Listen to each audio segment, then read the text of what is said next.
ભક્તજનો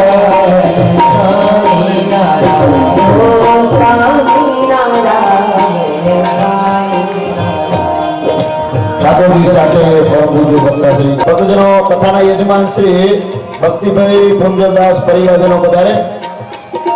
કથાના યજમાન શ્રી ભક્તિભાઈ ભુંજલદાસ, સાથે સાથે સહિતા પાઠના યજમાન શ્રી પટેલ વાસુભાઈ મગનભાઈ યુએસએ, હસ્તે પ્રકાશભાઈ કેતનભાઈ. કથાના યજમાન શ્રીઓ પધારો.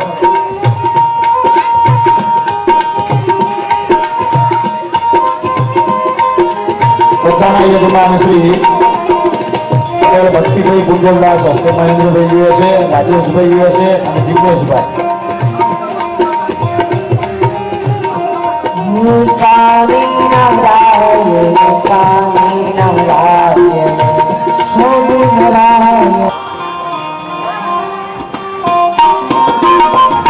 સ્વસ્તિ ના ઇન્દ્રો વૃધશ્રવા, સ્વસ્તિ ના ભૂખા વિશ્વવેદા, સ્વસ્તિ નસ્તારચોરિષ્ટનેમિ, સ્વસ્તિ નો બૃહસ્પતિર્દધાતુ મુખદસ્વા મરુત વૃષ્ણિમાતર, શુભંગાવાનો વિદતે કુજગમય, અગ્નિજીવામનવઃ શૂરચક્ષસો વિશ્વેનો દેવા અવસાગમન્નિહ. પાટોત્સવના મુખ્ય યજમાન શ્રી પટેલ જયંતિભાઈ નારાયણદાસ યુએસએ, હસ્તે મુકેશભાઈ ઘનશ્યામભાઈ ને મોન્ટુ. આ પરિવારજનોમાંથી કોઈ પણ હોય એક સભ્ય પધારશે. આટલી કરવાનું અર્થે ઠાકોરજીનું પૂજન આ પરિવારજનોએ કરવાનું છે. બધા મહાપૂજા, આજે મહાપૂજા છે, સરસ મજાનું મહાપૂજાનું આયોજન છે. ઠાકોરજીને રાજી કરવા માટે 1600 ઉપચારે ભગવાન અને ભગવાનની સાથે જે મુક્તો આવેલા અને મુક્તોની સાથે ભગવાનના એકાંતિક ભક્તો, આ મહાપૂજાની રચના સદગુરુ ગોપાળાનંદ સ્વામી કરેલી છે અને એ મહાપૂજાનું ફળ ભક્તો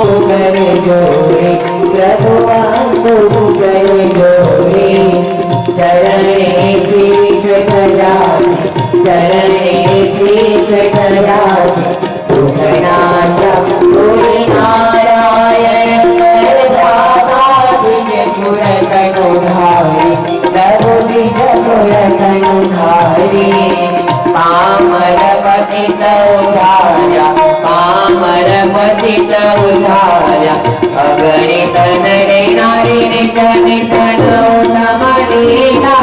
કરતા અવિનાશી પ્રભુ કરતા અવિરત ચરણ અડસઠ તીરથ ચરણ કોટી ગયા કાશી પુરુષોત્તમ પ્રગટનું જે દર્શન કરશે, પ્રભુજી દર્શન કરશે. કાળ કર્મથી છૂટી, કાળ કર્મથી છૂટી, કુટુંબ સહિત દર્શે આવસત કરુણા નિધિ કરુણા બહુવિધિ, મારી કરુણા બહુવિધિ.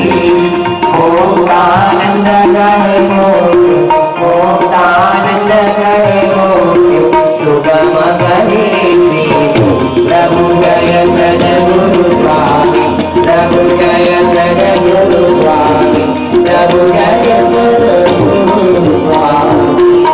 ભવસંભવ વૈદ્યદનમ દુર્ગમ કરુણા નિકેતનમ તદજાન પરક્રિયા પરમ શ્રી સહજાનંદ ગુરુ ભજે સદા.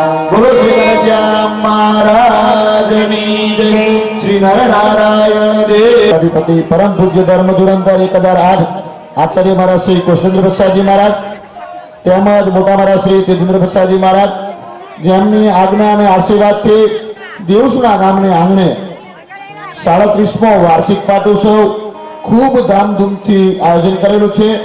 ભક્તજનો, આજનો દિવસ તો સૌ ભક્તો માટે, બહેનો માટે પણ વિશેષ આજ તો બહેનો માટે લાભ છે. મોટા ગાદીવાળા શ્રી પણ પધારવાના છે અને નાના ગાદીવાળા શ્રી પણ પધારવાના છે. અત્યારે 10:30 વાગે મોટા ગાદીવાળા શ્રી પધારશે, બપોર પછી નાના ગાદીવાળા શ્રી પધારશે. ભક્તો, સ્વામિનારાયણ સંપ્રદાયમાં ભગવાન સ્વામિનારાયણ બહેનોને ભજન થાય અને બહેનો વિશેષ પરમાત્માના સ્વરૂપનું જ્ઞાન મેળવી શકે તે હેતુથી ભગવાન સ્વામિનારાયણે સરસ મજાની વ્યવસ્થા ગુરુ પદની કરેલી છે. તો બહેનોના ગુરુ એવા પૂજ્ય ગાદીવાળા શ્રી જ્યારે પધારવાના છે ત્યારે સૌ બહેનો દર્શન પૂજનનો લાભ લેજો, પણ શાંતિથી આપણી સભા ચાલે છે, અહીંયા કથા શરૂ રહેશે અને દર્શનનો લાભ લેવાનો છે. સ્વયંસેવક ખાસ યાદ રાખે, ભક્તિનો એક બહેનો ઉભા થાય, દર્શન કરી અને પોતાની જગ્યા ઉપર બેસી જાય. કોઈએ વાતો કરવાની નથી. બહેનોની લાઈન જ્યાંથી ઉભા થાય ત્યાં પાછા બેસી જવાનું છે. આ રીતે જ્યારે અત્યારની વ્યવસ્થા છે, બપોર પછીની વ્યવસ્થા પણ એ જ પ્રમાણે કરવાની છે. બહેનો સભામાંથી ઉભા થઈ દર્શન કરીને પોતાની જગ્યાએ કરવાનું કરશે. ભક્તો સરસ મજાનો લાભની સરસ મજાનો લાભ આપણને પ્રાપ્ત થયો છે. સાથે સાથે મોટા મહારાજશ્રી પણ પધારવાના છે. ભક્તો સ્વામિનારાયણ સંપ્રદાયનો ડંકો એ મોટા મહારાજશ્રી ચેતેન્દ્ર પ્રસાદજી મહારાજે વગાડેલો છે. 35 વર્ષ નહીં, 35 વર્ષ આપણે કહીએ છીએ ને, પણ 60 વર્ષ, કદાચ 6 થી 7 વર્ષની ઉંમરે જેઓ કામે લાગી ગયા છે. કયા કામે? જેમ તમે તમારા દીકરા દુકાને બેહાડી ગયો ને, એમ એમના બાપાએ 7 વર્ષની 8 વર્ષની ઉંમરે તો પધરામણી લગાડી દીધા. પધરામણી એટલે એમનો તો ધંધો ને, પધરામણી કોઈ હરિભક્તને રાજી કરવાનો ધંધો. ભગવાનના સ્વરૂપ છે, હરિભક્તોને રાજી કરે એનો ધંધો કહેવાય. એમ તમારા દીકરાને 7 વર્ષે કોઈ ધંધે લગાડે ખરો? અરે બીએડ ને કોલેજ કરે ત્યાં સુધી ના લાગે. ના ના ના ના, તારે દુકાન નહીં રે.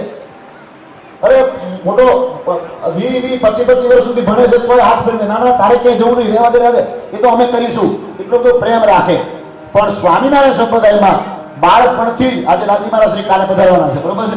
વિચાર કરો, પરીક્ષા કેટલી નજીક છે, નજીક નથી, છતાં ભગવાનનું સ્વરૂપ, ભગવાનના પિત્રો એવા આપણને મળ્યા છે કે જેને આપણને સહેજે સહેજે લાભ આપ્યો છે.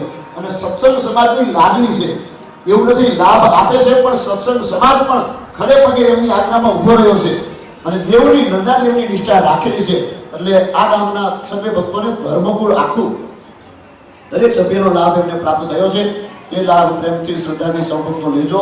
અત્યારે જ્યારે સભામાં મહારાજશ્રી મંદિરે પધારશે, મંદિરથી સભામાં પધારશે, ભક્તશ્રી આપણને ભક્તનો અહીંયા જ્યારે મહારાજશ્રી પધારે ત્યારે આપણે મહારાજશ્રીનું સ્વાગત સન્માન પ્રવચન લઈ લઈશું.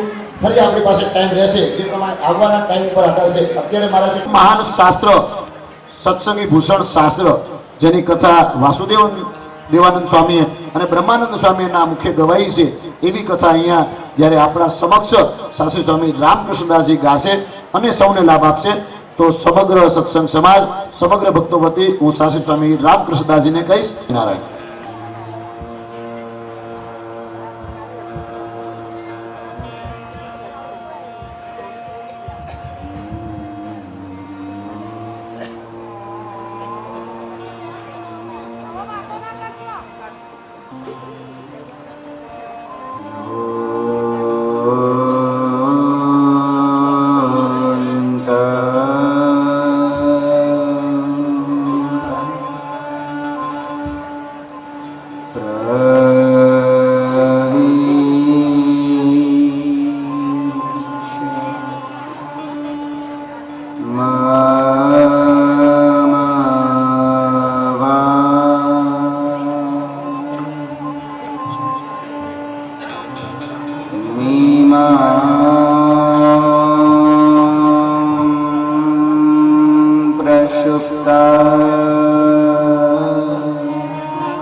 બોલો સ્વામિનારાયણ ભગવાન શ્રી નરનારાયણ દેવ શ્રી લક્ષ્મીનારાયણ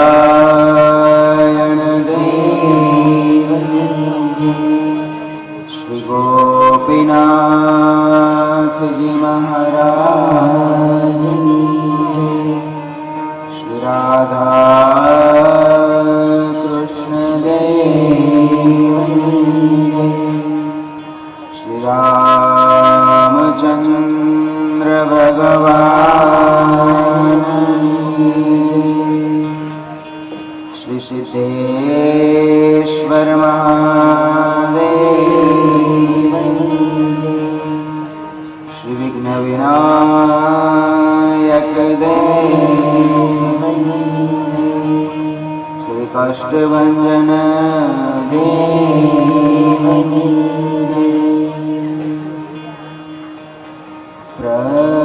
પ્રગટ થયા છપૈયા ગમ રે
સર્વ અવતારના અવતારી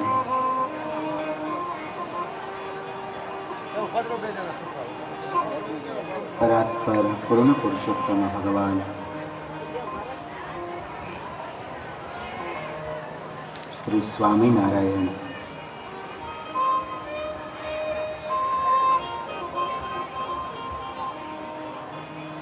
કરોડો જીવોનું કલ્યાણ કરવા માટે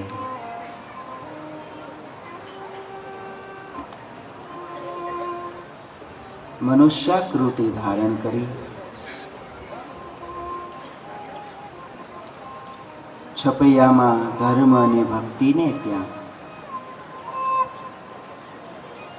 બાળ સ્વરૂપે પ્રગટ થયા છે.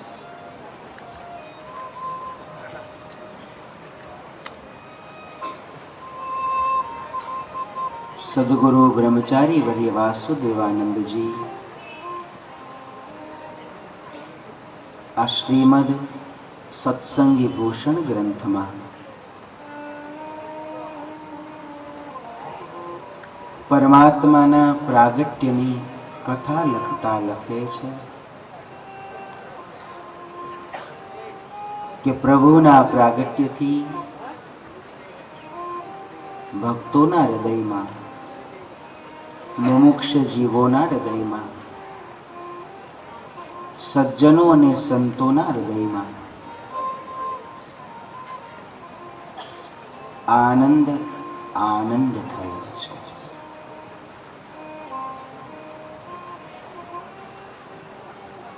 તો બીજી બાજુ અસુરોના હૃદયમાં અધર્મી, પાપી અને દુરાચારી વૃત્તિ અને કાર્યવાળા એ પાપી જીવાત્માઓના હૃદયમાં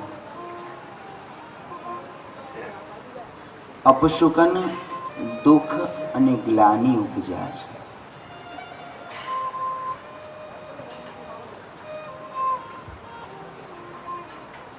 વડતાલમાં ગોમતીના કિનારે વ્યાપકેશ મુનિ જ્યેષ્ઠજીત રાજાને આ પવિત્ર ગાથાનું શ્રવણ કરાવતા કહે છે, હે રાજન, આજ પરમાત્માના પ્રાગટ્યથી છપૈયાએ ગામ મટી ધામ બની ગયું છે.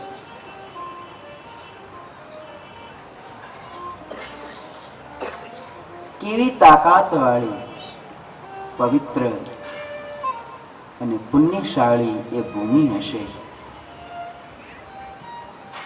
કેટલા મોટા ભારત વર્ષમાં પરમાત્માએ પ્રગટ થવા માટે એ નાના એવા ગામને પસંદ કર્યું છે.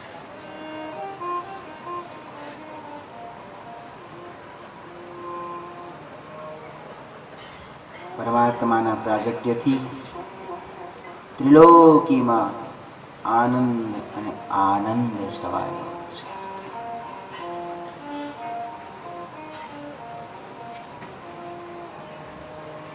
ગ્રહસ્થને ત્યાં એક દીકરાનો જન્મ થાય તો એને આનંદ કેટલો હોય, એના કુટુંબને આનંદ કેટલો હોય છે, એના સગા સંબંધીને આનંદ કેટલો હોય છે. અને એમાંય એ દીકરો જો લગ્નના બહુ વર્ષો પછી થયો હોય, લગ્ન થાય 2, 5, 10 વર્ષ વીતે કોઈ સંતાન ન હોય અને લગ્નના 10, 12 વર્ષ પછી દીકરો થયો હોય તો એનો આનંદ કેટલો હોય.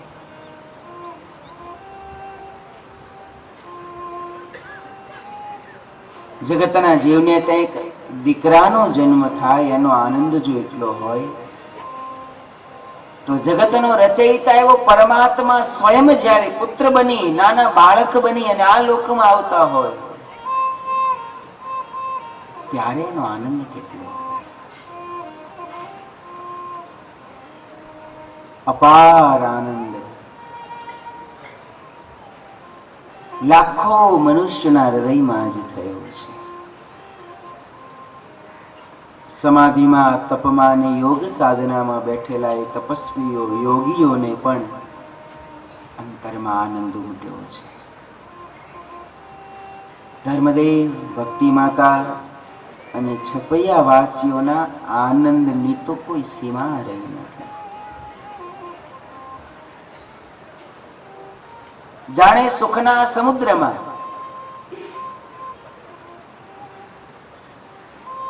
સૌ આનંદ માણી રહ્યા છે. એ પરમાત્મા આજ જગતના જીવોના કલ્યાણ માટે આ લોકમાં આવ્યા છે.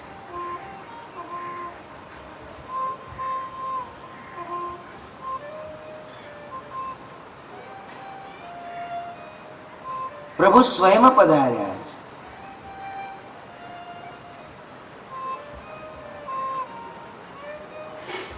પરમાત્મા પોતાનું દિવ્ય, સુખમય, અલૌકિક, તેજોમય એવું ધામ છોડી અને આપણી વચ્ચે આવ્યા છે. અને એ પણ પોતાનું તેજ, પોતાનું ઐશ્વર્ય, પોતાની શક્તિઓ એને છુપાવી આપણી જેવા બની અને આપણી વચ્ચે આવ્યા છે. આ વાત કોઈ નાની સૂની નથી. લાખો ને કરોડો વર્ષો વીતે ત્યારે એકાદ વાર આવો લાભ આ પૃથ્વી લોક ઉપર પ્રાપ્ત થતો હોય છે.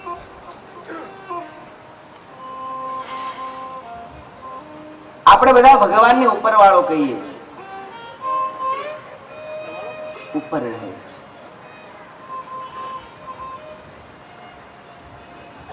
અને એ ભગવાન ઉપરથી નીચે આવે છે.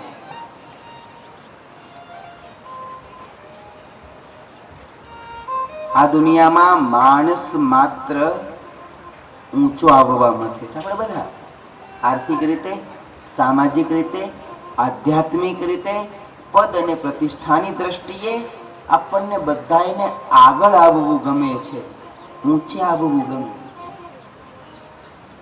સવારથી માંડી સાંજ સુધી ને જન્મથી માંડી મૃત્યુ સુધી આપણે હર હંમેશ એક જ પ્રયત્ન કરીએ છીએ કે હું આગળ આવું, હું ઊંચું આવું. આ દુનિયાનો કોઈ માણસ ક્યારેય એવું કામ વિચારે છે કરો કે મારે આ કામ કરીને નીચે પડવું?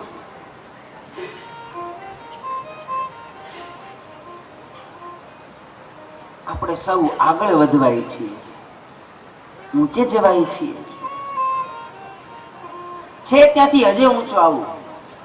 દેવસણામાં છું, અમદાવાદ જાઉં, અમદાવાદ છું, અમેરિકા જાઉં. આપણને બધાને ઊંચું આવવું ગમે. માણસ માત્રના અંતરમાં એક તમન્ના મૃત્યુ પર્યંત રહે છે કે મારી ઉર્ધ્વગતિ થાય, હું ઉપર આવું.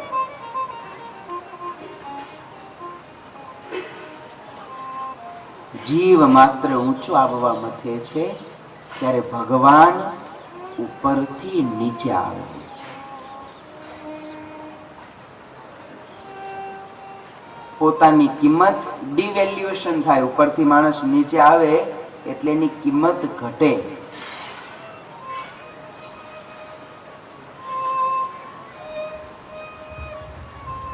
નીતિ કહે છે ઉત્તમના સંગ વડે કરીને એની કિંમત અને એની ગતિ ઉત્તમ થાય છે, નિમ્નના સંગ વડે કરીને એની ગતિ, એની કિંમત નિમ્ન થાય. ન્યાય બહુ સુંદર દ્રષ્ટાંત આપે છે કે નગર શેઠની શેઠાણી હોય અને ગામમાં કોઈ લગ્ન પ્રસંગ હોય ને એ લગ્ન પ્રસંગમાં નગર શેઠની શેઠાણી ગળામાં નકલી સોનાનો હાર પહેરીને ફરે તો આખું ગામ શું માને? ને નકલી માને કે અસલી માને? આખું ગામ એમ જ માને આ હાર તો સાચા સોનાનો હશે. એ સોનું નકલી છે પણ નગર શેઠની શેઠાણીના ગળામાં પડ્યું છે તો નકલી હોવા છતાં પણ એ અસલી લાગે છે. અને કોઈ મજૂર માણસ હોય રોજની રોજ ખેતરમાં મજૂરી કરી પોતાનું પેટ માંડ ભરતો હોય, એને મનમાં ઈચ્છા થાય કે મારે સોનાની વીંટી કરાવી છે. રોજ થોડી થોડી બચત કરી 10 વર્ષ સુધી બચત કર્યા પછી સાચા સોનાની વીંટી એ મજૂરી કરનારો મજૂર આંગળીમાં પહેરે. આખું ગામ એમ જ માને કે આ ખોટી હશે. સોનું સાચું છે પણ મજૂરના આંગણામાં પડે છે તો સાચું હોવા છતાંય ખોટું દેખાય છે. સોનું ખોટું હોય પણ નગર શેઠની શેઠાણીના ગળામાં જો પડે છે તો ખોટું હોવા છતાં પણ એ સાચું લાગે છે. એમ અધ્યાત્મના માર્ગમાં એક ભગવાન સત્ય છે ને બીજું જગત આખું મિથ્યા છે, ખોટું છે.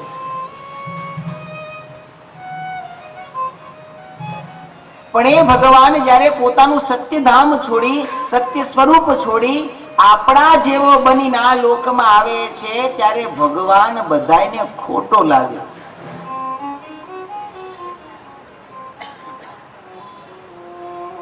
અને આ વાત ભગવાન જાણે છે, અને છતાં પણ પ્રભુ આ લોકમાં આવે છે.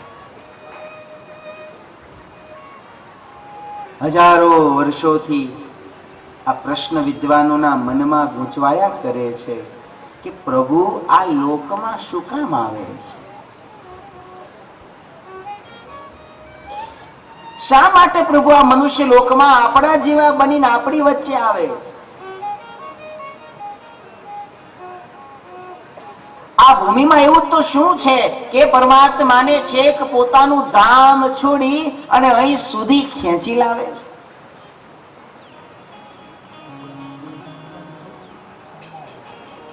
શા માટે પરમાત્માને લોકમાં આવવું પડે છે? ગીતામાં ભગવાન સ્વયં પોતાના અવતારના કારણો કહે છે. યદા યદા હિ ધર્મસ્ય ગ્લાનિર્ભવતિ ભારત અભ્યુત્થાનમ અધર્મસ્ય તદાત્માનં સૃજામ્યહં પરિત્રાણાય સાધૂનાં વિનાશાય ચ દુષ્કૃતાં ધર્મ સંસ્થાપનાર્થાય સંભવામિ યુગે યુગે. પરમાત્માએ પોતાના પ્રગટ થવાના કારણો જણાવ્યા છે કે જ્યારે અધર્મની વૃદ્ધિ થાય છે, સંત પુરુષો સજ્જનો દુર્જનો દ્વારા પીડાવા માંડે છે, ત્યારે સજ્જન સંત પુરુષોની રક્ષા કરવા અને અધર્મનો અને પાપનો નાશ કરવા માટે હું આ પૃથ્વી લોક ઉપર યુગ યુગ પ્રત્યે જન્મ ધારણ કરું છું.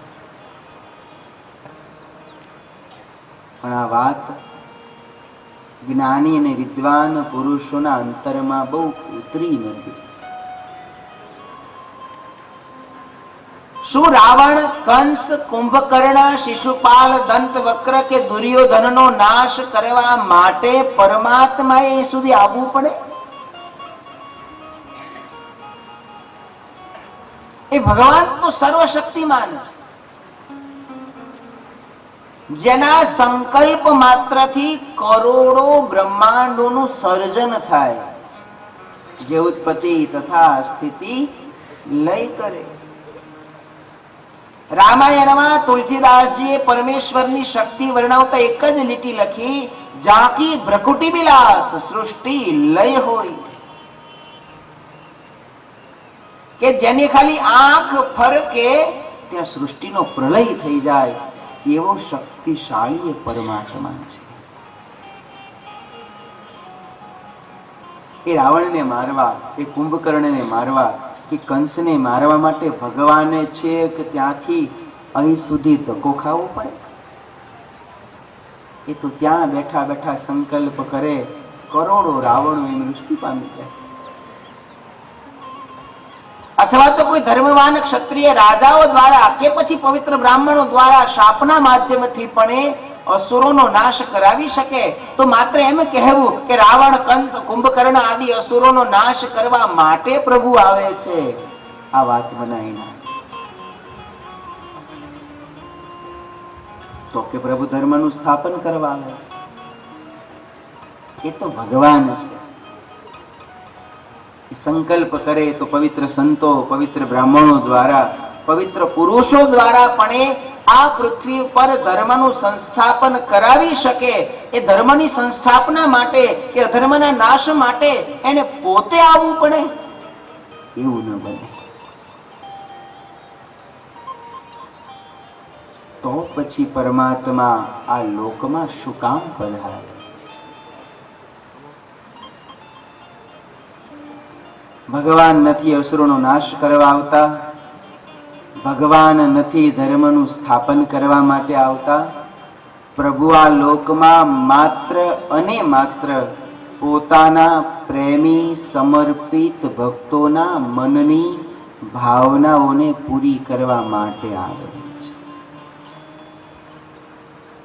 રામચંદ્ર પરમાત્મા ના આવ્યા હોત તો પણ કદાચ રાવણ મરી ગયો હોત, તો પણ કદાચ પુલ બંધાઈ ગયો હોત, તો પણ કદાચ કુંભકર્ણ, તાડકા અને મારીચ સુબાહુ મરી ગયા હોત, પણ રામ ના આવ્યા હોત તો શબરીના એઠા બોરા સંસારમાં બીજું કોણ ખાત?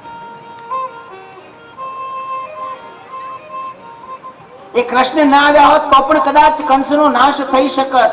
એ કૃષ્ણ ના આવ્યા હોત તો પણ કદાચ દંતવક્ર, શિશુપાલ, દુર્યોધનનો નાશ થઈ શકત.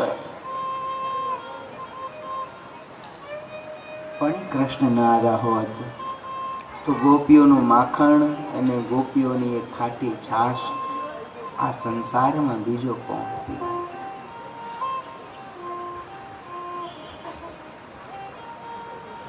પરમાત્મા લોકમાં આવે છે માત્ર અને માત્ર પોતાના ભક્તો માટે. પણ હા, આવે છે ને તો ભેગા ભેગો થોડુંક અસુરોનો નાશ કરતા જાય છે અને ધર્મનું સ્થાપન પણ કરતા જાય છે. જેમ દેવસણાથી સવારના પોરમાં કોઈ માણસ ટ્રેક્ટરને ધક્કા મારી નીકળતો હોય એટલે આપણે પૂછે કે ભાઈ કઈ બાજુ ઉપડ્યા, તો કે ટ્રેક્ટરમાં થોડોક વાંધો પડ્યો છે, કડી ગેરેજમાં લઈ જાઓ. બહુ સારું. હવે ટ્રેક્ટર ગેરેજમાં જે લઈ જતા હોય ત્યાં ઘરમાંથી લક્ષ્મીજી આવે કે કડી જાઓ છો? તો કે હા. તો કે લ્યો આ લિસ્ટ, 5 કિલો બટેકા, 10 કિલો ચોખા, 2 કિલો ઘઉં, 4 કિલો ખાંડ, 1 કિલો ચા, આટલું લેતા આવજો. ના પડાય? ના પાડો? બોલતા નથી કઈ.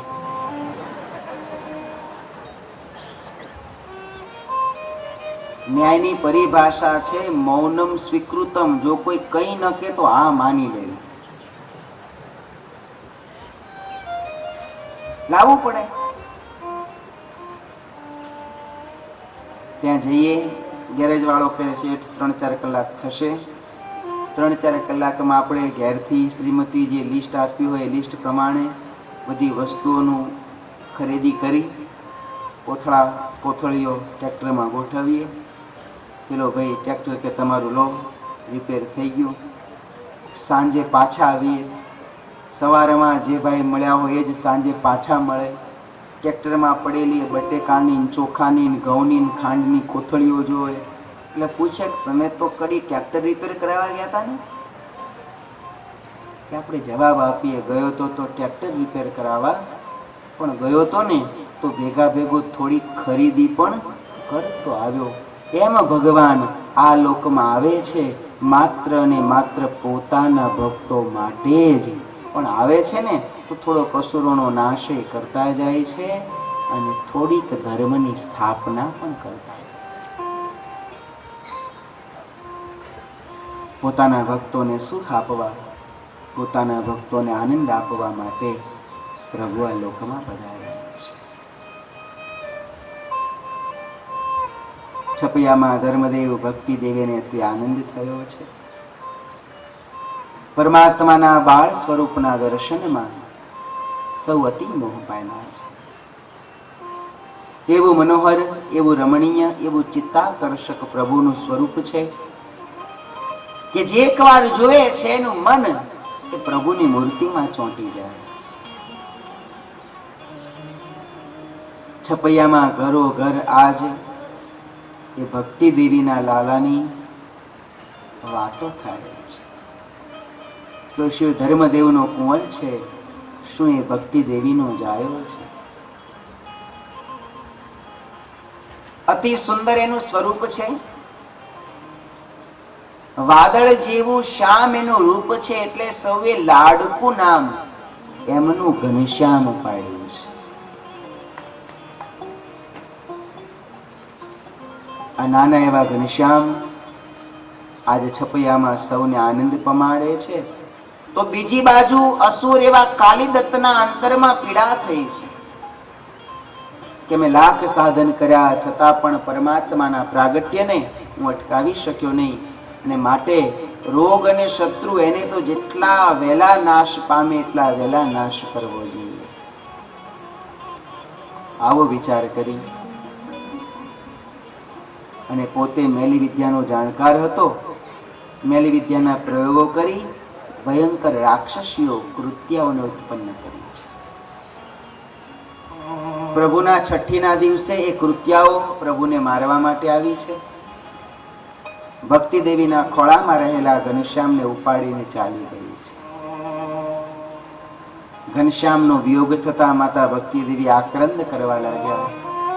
હનુમાનજી મહારાજ આવ્યા છે, સાંત્વના આપી છે અને કૃત્યાઓને દંડ આપી કૃત્યાઓ થકી બાળ ઘનશ્યામની રક્ષા કરી અને માતા ભક્તિ દેવીના ખોળામાં બાળ ઘનશ્યામને અર્પણ કર્યા છે.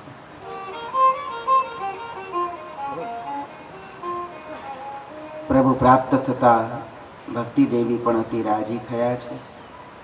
માતા પિતા છપૈયાના નરનારીઓને પોતાના બાળ ચરિત્રો દ્વારા આનંદ આપતા થતા બાળ ઘનશ્યામ ધીમે ધીમે ધીમે મોટા થઈ રહ્યા છે. વ્યાપકેશ મુનિ કહે, બીજી બાજુ રાજન ભારત વર્ષમાં દેશ દેશાંતરોમાં જંગલો ગુફાઓ ઝાડીઓમાં તપશ્ચર્યા કરતા યોગ સાધના કરતા એ તપસ્વીઓ યોગીઓ અને સમાધિવાન પુરુષોના અંતરમાં પણ આ પરમાત્માના બાળ સ્વરૂપના દર્શનની ઈચ્છા જાગી છે. અરે આજ સ્વર્ગમાંથી મોટા મોટા દેવો અને દેવીઓ પણ જુદા જુદા રૂપ લઈ અને ધર્મદેવ અને ભક્તિ દેવીના આંગણામાં એ બાળ ઘનશ્યામના દર્શન કરવા માટે આવે છે. હજારો ઋષિ મુનિઓ પણ આજ બાળ પ્રભુના દર્શન કરવા માટે પોતાનું તપ સાધના અને સમાધિનો ત્યાગ કરી છપૈયા તરફ આવવા લાગ્યા છે. સૂર્યોદયથી સૂર્યાસ્ત સુધી છપૈયામાં હજારો મનુષ્યોની ભીડ ધર્મદેવના આંગણામાં જામે છે અને સાંજ પડે ત્યાં છપૈયા ખાલી. સૌના અંતરમાં વિચાર થાય છે કેટલા બધા મહેમાનો કોના ઘેર આવે છે. આજે 250 વર્ષ પછી પણ છપૈયા આજે જોઈએ ને તો સાવ નાનું એવું ગામડું છે. આખા છપૈયામાં સારામાં સારું જો કાંઈ હોય તો આપણું મંદિર, કે જ્યાં પાકા મકાનો, બધી સારી સારી સગવડો છે.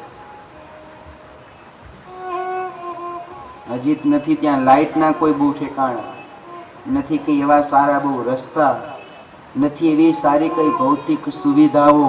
આજે 200-250 વર્ષ પછી પણ જો છપૈયા એવું નાનું એવું છે તો એ સમયમાં તો કેવું હશે.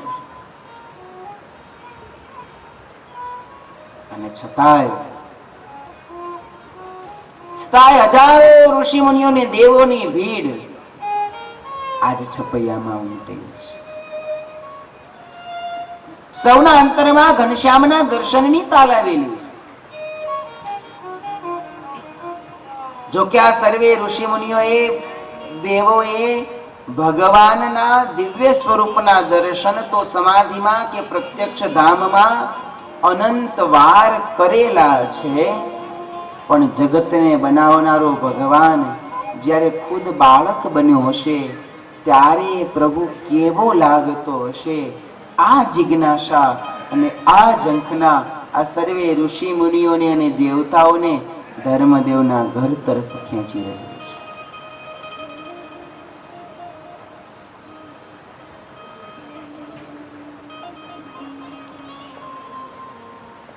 હિમાલયમાં તપ કરતા ચિરંજીવી એવા માર્કંડેય મુનિ, એમના અંતરમાં ઈચ્છા થઈ કે મારે પણ પ્રભુના દર્શન કરવા છે. માર્કંડેય મુનિ પોતાના શિષ્યો સાથે છપૈયામાં આવ્યા છે. ધર્મદેવના ઘેર આવ્યા છે. ધર્મદેવે ઋષિ મહાત્માનું યથોચિત ઉત્તમ સ્વાગત કર્યું છે. ભિક્ષા આપી છે, ભોજન કર્યું છે. હાથ જોડી અને પરિચય પૂછ્યો છે, મહાત્મન આપ ક્યાંથી પધારો છો? અમે હિમાલયથી આવ્યા છીએ. મહાત્મન માફ કરજો, પણ આપના કપાળ ઉપર દેખાતું જે તેજ, એને જોઈને મારા અંતરમાં પ્રતીતિ થાય છે કે આપ જરૂર કોઈ વિદ્વાન પુરુષ છો, શાસ્ત્રજ્ઞ વેદજ્ઞ છો. માર્કંડેય મુનિ કહે છે, ધર્મદેવ, ગુરુ કૃપાથી હું બધા જ શાસ્ત્ર ખૂબ ઉત્તમ રીતે ભણ્યો છું, પણ જ્યોતિષમાં મારી નિપુણતા, પારંગતતા માસ્ટરી છે. અને આ શબ્દ સાંભળતા ધર્મદેવના હૃદયમાં આનંદ થયો છે. ગુરુદેવ, તો મારે ઘેર બેઠા ગંગા આવી મારા ઉપર કૃપા કરો, દયા કરો. મારા ઘેર હમણાં થોડા જ મહિના પહેલા એક પુત્રનો જન્મ થયો છે. અમે હજી એની કુંડળી બનાવી નથી, એના નામકરણ સંસ્કાર કે તેનું હજી નામ પણ પાડ્યું નથી. આપ કૃપા કરો, દયા કરો, મારા દીકરાની કુંડળી બનાવી આપો, સાથોસાથ મારા દીકરાના નામકરણ સંસ્કાર, નામ પાડી આપો.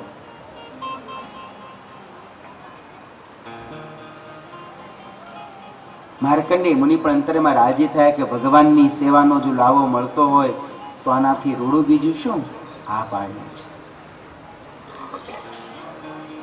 ધર્મદેવ, ભક્તિ માતા, નાનકડા એવા રામ પ્રતાપભાઈ અને બાળ ઘનશ્યામ ઘરમાં બેઠા છે.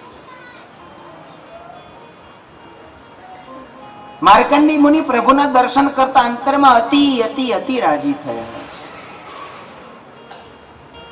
પણ આજ આનંદની વાત એ છે કે માર્કંડેય મુનિને જ્ઞાન છે કે આ સામે જે બાળ સ્વરૂપમાં બેઠા છે એ જગતનો કોઈ સામાન્ય બાળક નહીં, પણ પરાત્પર પુરુષોત્તમ નારાયણ પોતે છે. પણ આ વાતનું જ્ઞાન માતા ભક્તિ દેવી, પિતા ધર્મદેવ કે રામ પ્રતાપભાઈને ભગવાને રહેવા દીધું નથી. કારણ કે માતા પિતાને એમ થાય કે મારો દીકરો તો ભગવાન છે, તો પછી બાળ ચરિત્રનો જે આનંદ મેળવવો છે, માતા પિતા પ્રત્યેથી જે પ્રેમ, ભાવ અને વાત્સલ્ય મેળવવું છે એ ન મળે. એટલે એમના અંતરમાં તો એમ જ છે કે આ મારો દીકરો છે, આ ભગવાન છે, એ વાત માતા પિતાને જ્ઞાનમાં રહી નથી. પ્રભુના દર્શન કરી માર્કંડેય મુનિ કહે છે, અરે ધર્મદેવ, આ તમારા દીકરાના હું શું નામ પાડું? એના તો પહેલેથી હજારો નામ છે. અરે એવું કોઈ નામ નથી કે જે તમારા દીકરાનું ન હોય. ધર્મદેવ કે પણ ઋષિવાર, હું તો મારા ઘનશ્યામની વાત કરું છું. માર્કંડેય મુનિ હસતા હસતા કહે છે, હું પણ એની જ વાત કરું છું.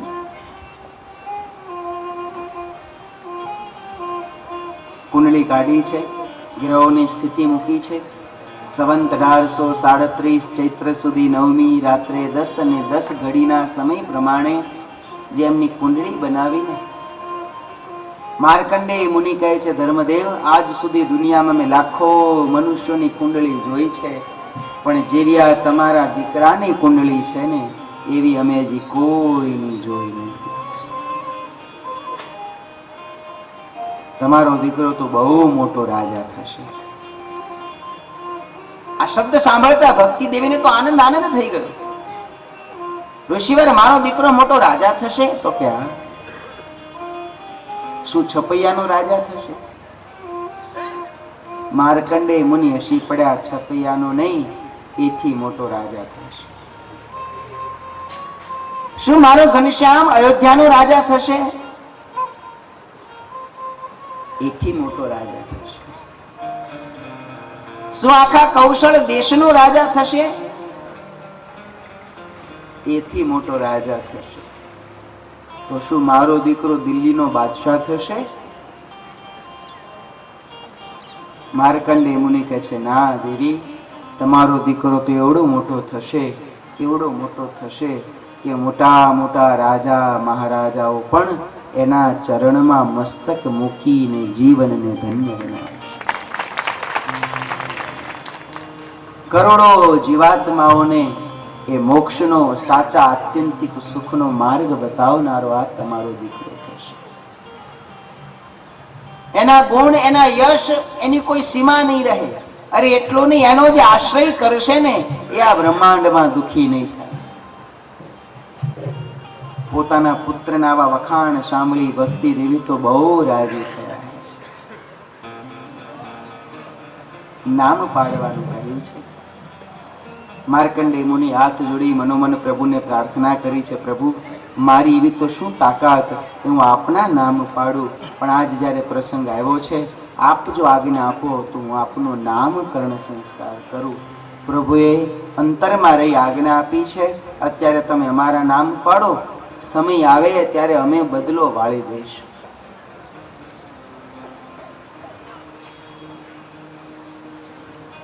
માર્કંડેય મુનિએ પરમાત્માની કુંડળી જોઈ, પ્રભુના નામકરણ સંસ્કારનો આરંભ કર્યો છે. કહ્યું છે, હે ધર્મદેવ, તમારા દીકરાનો જન્મ કર્ક રાશિમાં થયો છે.